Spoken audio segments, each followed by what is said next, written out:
Salut les amis. Eh bien aujourd'hui je vais vous faire une petite vidéo sur mes montages que j'emploie lorsque je fais du stalking ou de la pêche de surface, car vous êtes nombreux à me demander quel matériel j'emploie et quelle est la technique pour monter les battlings sur les machines bolt et tout ce qui s'ensuit. Les différentes machines bolt que j'emploie pour mes pêches, nous avons ici deux petits modèles, donc un 7 grammes et un 15 grammes. Ces modèles-ci sont équipés d'un petit mousse que l'on peut imbiber d'un arôme, un sweetener ou même un mélange de fluoricéine pour faire à la surface un petit nuage traçant. Ou alors, il y a ces deux modèles-ci, le 125 grammes, le 55 grammes et il y a un modèle 30 grammes que je n'emploie quasiment jamais car je suis parfaitement satisfait du 125 et du 55. Ici je vais vous montrer le montage en lui-même de la bolt machine et ensuite je vous montrerai le battling que j'emploie pour ce montage. Tout d'abord, j'emploie pour mes pêches la nouvelle petite Scope Snide, donc qui est une canne rétractable en emmanchement en 3 parties, qui est d'une longueur de 6 pieds, donc 1,80 m plus ou moins, pour une puissance de 3 livres. Dessus j'ai monté le Scope GT 4000, donc le petit dernier né, on va dire, de la gamme Moulin chez Nash, qui est sorti avec son look tout à fait sobre et à la fois élégant. Donc, vous prenez votre fil. Pour plus de facilité, coupez l'extrémité en biseau.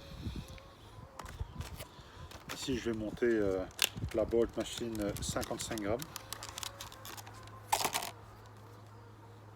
Elle est équipée en 3 parties. Vous avez une toute petite tétine en caoutchouc.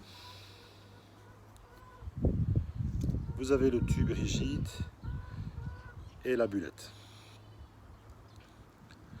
Sur ce tube en plastique, il y a une petite protubérance qui permet au tube de ne pas repartir dans l'autre sens. Voilà.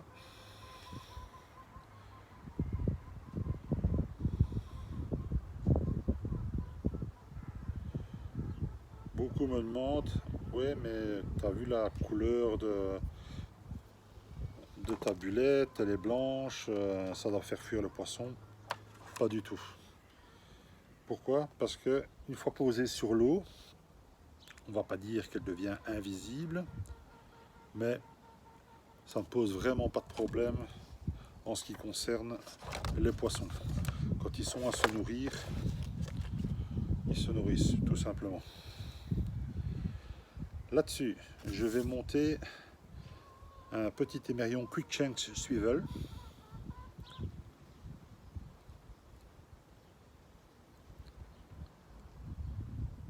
Lorsque je pêche sur des pêches quand même assez fortes, parce que les combats sont quand même rudes et les départs aussi, pour moi accrocher mon émerillon, je fais un nœud palomar. Voici donc une boucle avec votre émerillon qui coulisse dessus.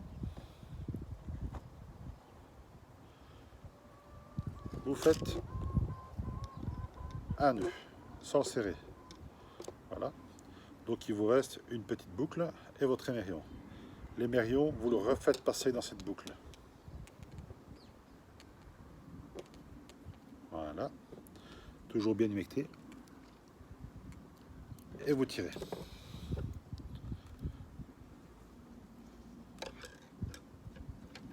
Voilà. Coupé à 5 mm. Vous replacez votre petit silicone dans la bombette. Voilà. Vous faites rentrer votre émerion en laissant ressortir le petit crochet du Quick Change. Ensuite, pour mes bas de ligne, j'emploie le Nash NXT Zik Flow. Ici en 30 centièmes, soit je travaille en 28 centièmes, soit en 30 centièmes. Ça dépend si je pêche près des obstacles ou pas. Vous prenez donc une longueur d'environ 50 à 80 cm, tout dépend le pêcheur. Moi je tourne toujours entre 50 et 60 cm.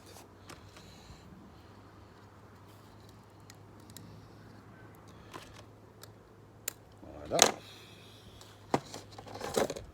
En ce qui concerne les hameçons, pour quasiment toutes mes pêches de surface, je travaille avec le Flotaclo.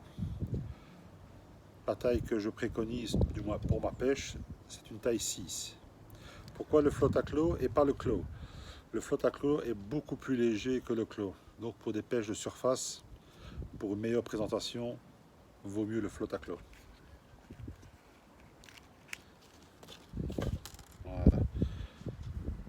Alors, lorsque vous faites votre boucle pour mettre votre èche, soit pop-up, pellet flottant ou bien n'importe quelle èche flottant, je préconise de toujours faire une petite boucle. Pourquoi une petite boucle? Pour que le nœud de votre boucle soit toujours dans votre appât. Ça évite qu'il ne glisse et ne fasse sortir votre calbouillette. Donc ici vous faites une boucle avec un nœud 8. Nœud 8 ou bien nœud double.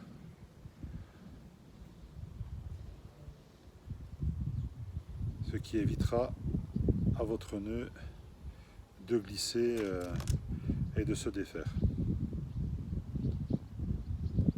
Voilà. Tirez bien.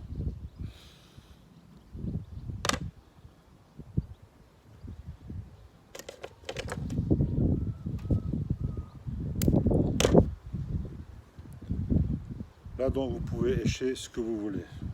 Ici, soit je mets une Citrus 12 mm, ou bien alors je mets un up-layer.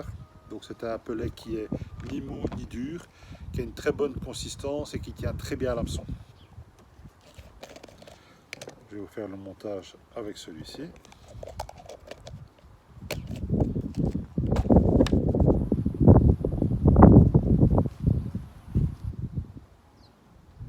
Piquez-le de sorte que quand vous mettez votre boucle à côté, vous voyez bien votre nœud dans votre appât.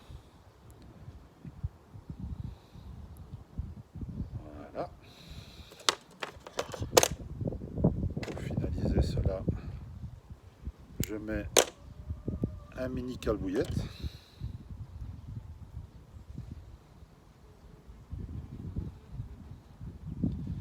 Voilà. Donc là, mon appât, il ne bougera pas, il est bloqué d'un côté par le nœud, de l'autre côté par le calbouillette.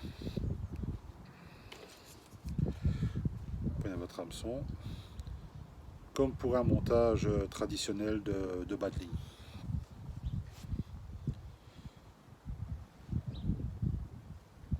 Pour un bas de ligne normal, je vous dirais que votre appât doit se retrouver au-dessus de votre hameçon.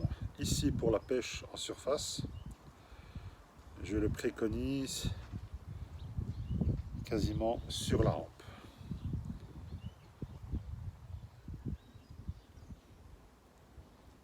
Pourquoi vous me direz-vous?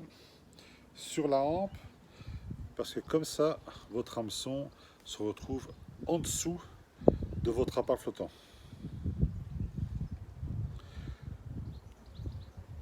Ce qui évitera des fausses touches et le poisson est piqué directement. Donc la présentation se fait comme ceci. Voilà.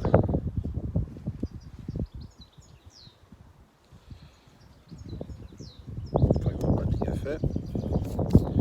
Quand je pêche, on va dire entre 10 et 15 mètres, je vais placer sur mon bas de ligne, en dessous de la bombette, un hookling sleeve, donc qui est une petite gaine en caoutchouc d'environ 3 ou 4 cm. Si je monte la Bolt Machine 125, donc la plus grosse des Bolt Machines, sur ce bas de ligne, je monterai plutôt un Zicklink.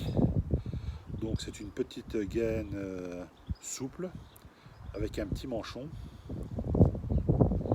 Ces deux articles évitent que votre bas de ligne ne s'en mêle autour de la Bolt Machine quand vous avez un tir appuyé. Ici, pour la pêche, on va dire, de bordure, je vais enfiler le petit modèle. Voilà. Même chose pour votre nœud de fixation à la machine Bolt. Vous faites une boucle en 8.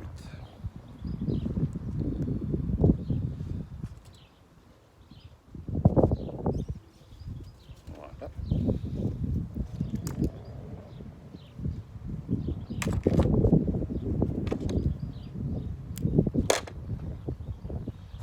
Donc vous avez votre Bolt Machine avec le petit quick change rapide. Vous placez la boucle de votre bas de ligne. Vous revenez pousser dessus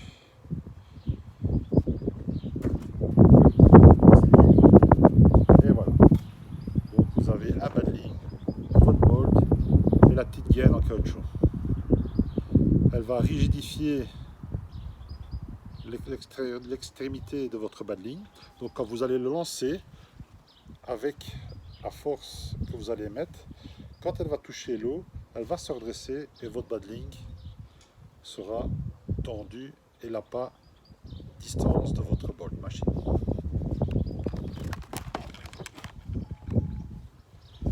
Comme j'expliquais tout à l'heure, vous mettez ce que vous voulez.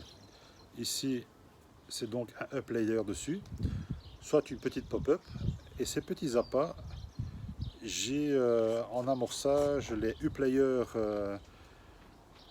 flottants, donc qui sont un petit peu plus durs que les appâts que j'ai. Et une fois que votre bas de ligne est dans la petite tache de pellet flottant que vous avez mis autour, vous n'avez même plus à regarder. La seule chose que vous avez à regarder, c'est soit le sillon de votre canne, soit votre bobine. Car quand il y a un départ, ça déouane. Là-dessus, j'espère que je vous ai aidé et que je vous ai fait avancer dans le maniement de la Bolt Machine pour la pêche en stalking. Et je vous retrouve dans une prochaine vidéo. Salut!